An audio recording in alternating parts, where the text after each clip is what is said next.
ಗುಡುಗುಡು ಅಂತ ಡೇರಿ ಮೇಲೆ ತಣಕ್ಕಂತು ತಾಳಿ ಕಟ್ಟೆ ಮೇಲೆ ಮೇಲಿನ ಕೈಯು ಮತ್ತೊಂದಿಷ್ಟು ಮರಿಬೇಡ. ಮೇಲಿನ ಕೈ ಅಂದರೆ ನಿಂದು ರೊಕ್ಕ ಕೊಡೋ ಕೈ ಯಜಮಾನ.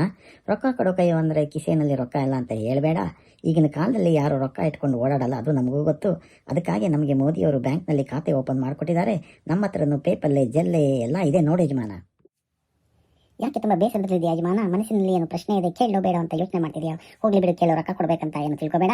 ನಾನು ನಿನ್ನ ಕೇಳದೇ ಇದ್ರೆ ನಾನು ಹೇಳ್ತೀನಿ, ಕೇಳೋ ಯಜಮಾನ. ನಿಮ್ಮ ಮನೆಯಲ್ಲಿ ಒಂದು ಕೆಂಪು ಪಿಸಾಚಿ ಉಂಟು ನೋಡು. ಮೇಲೆ ಹೋಗ್ತದೆ, ಕೆಳಗಡೆ ಬರ್ತದೆ, ಆ ಕಡೆ ಹೋಗ್ತದೆ, ಈ ಕಡೆ ಬರ್ತದೆ. ಪಿಸಾಚಿ ಅಂದರೆ ಗಂಡ ಹೆಂಡತಿ ಅನ್ಕೋಬೇಡಿ, ಹೆಂಡತಿ ಗಂಡ ಅನ್ಕೋಬೇಡಿ. ಅವು ಪಿಸಾಚಿಗಳಲ್ರಿ, ಅವು ಬೇತಾಳಗಳು. ಒಂದ್ಸರಿ ನಿಮ್ಗೆ ಬೆನ್ನತ್ತದು ಅಂದರೆ ಬಿಡಂಗೆ ಅಲ್ಲ. ವಿಕ್ರಮ್ ಬೇತಾಳ ಕತೆ ಓದಿರಲ್ರಿ, ಅದು ಹಂಗೆ ಅವು. ಯಾರಿಗುಂಟು ಯಾರಿಗಿಲ್ಲ, ಜೀವನವೇ ಬೇವು ಬೆಲ್ಲ. ಮಂದಿ ಮಾತು ಕೇಳಬೇಡ, ತಂದೆ ತಾಯಿ ಗುರುಗಳು ಹೇಳಿದ್ದನ್ನು ಮರಿಬೇಡ. ಜನ ಹಿಟ್ಟು ಗಟ್ಟಿ ಆದರೆ ರೊಟ್ಟಿ ತಡ್ತಾರ, ನೀರಾದರೆ ದೋಸೆ ಹುಯ್ತಾರ. ಎರಡೂ ಆಗಿಲ್ಲ ಅಂದರೆ ನಮಗೆ ಗೊತ್ತಿತ್ತು ಹಿಂಗೆ ಆಗ್ತದೆ ಅಂತ ಕಾರಣ ಹೇಳ್ತಾರ ನೋಡಿ ಯಜಮಾನ. ಜೀವನದಲ್ಲಿ ಜಿಗಿಪ್ಸೆ, ನಂಬಿದವರಿಂದ ದ್ರೋಹ, ಆತ್ಮಹತ್ಯೆಗೆ ಪ್ರಯತ್ನ, ಪೊಲೀಸರಿಂದ ರಕ್ಷಣೆ. ಯಾರೋ ಪುಣ್ಯಾತ್ಮರು ನಿನ್ನ ನೋಡಿ 911 ಕಾಲ್ ಮಾಡಿ ನೀನು ಬದುಕೊಂಡೇ ಯಜಮಾನ. ನಿನ್ನ ತಂದೆ ತಾಯಿ ಮಾಡಿದ ಪುಣ್ಯ ನಿನ್ನ ಕಾಪಾಡ್ಕೊಂಡು ಬಂದಿದೆ ನೋಡಿ ಯಜಮಾನ. ಕಣ್ಣಲ್ಲಿ ಕಂಡಿದ್ದು ಕೈಗೆ ಸಿಗಲ್ಲ, ಕೈಗೆ ಸಿಕ್ಕಿದ್ದು ಬಾಯಿಗೆ ಸೇರಲ್ಲ. ಬಾಯಲ್ಲಿ ಹಾಕಿದ್ದು ಗಂಟ್ಲಲ್ಲಿ ಇಳಿಯಲ್ಲ, ಗಂಟ್ಲಲ್ಲಿ ಇಳಿದು ಹೊಟ್ಟೆಗೆ ಹೋಗಿದ್ದು ಒಂದು ಗಂಟೆನೂ ನಿಲ್ಲಲ್ಲ. ಎಲ್ಲ ಟಾಯ್ಲೆಟ್ ಕುಂಟಿಲಿ ಫ್ಲಶ್ ಮಾಡಿ ಹೋದಂಗೆ ಯಜಮಾನ.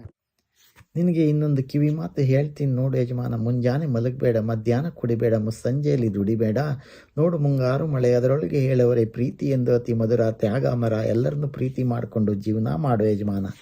ಇನ್ನು ನಿನಗೆ ಪಿಸಾಚಿ ಕಾಟ ಹೇಗೆ ದೂರ ಮಾಡಲಿ ಅಂತ ಕೇಳ್ತೀಯಾ? ಅದಕ್ಕೂ ನಾನು ಪರಿಹಾರ ಹೇಳ್ತೀನಿ ನೋಡು ಯಜಮಾನ. ಪಿಸಾಚಿ ಕಾಟ ಕಡಿಮೆ ಆಗಬೇಕಂದ್ರೆ ನೋಡು ಯಜಮಾನ, ನೀನು ಮನೆಯಲ್ಲಿ ಒಂದು ನಾಟಿ ಕೋಳಿ ಫ್ರೈ ಮತ್ತು 2 ಡಜನ್ ಅಕ್ಕಿ ರೊಟ್ಟಿ ಮಾಡಿಸ್ಕೊಂಡು, ಒಂದು ದಾರಿಲಿ ಬರ್ತಾ ಒಂದು 3 ಬಾಟ್ಲು ಎಣ್ಣೆ ಇಟ್ಕೊಂಡು, 4 ಪ್ಯಾಕೆಟ್ ಕಡಲೆ ಬೀಜ ಜೊತೆಲಿ ತಗೊಂಡು 5 ಜನ ಫ್ರೆಂಡ್ಸ್ ಕರ್ಕೊಂಡು 6 ಗಂಟೆಗೆ ಪಾರ್ಕ್ ಹತ್ರ ಬಾ.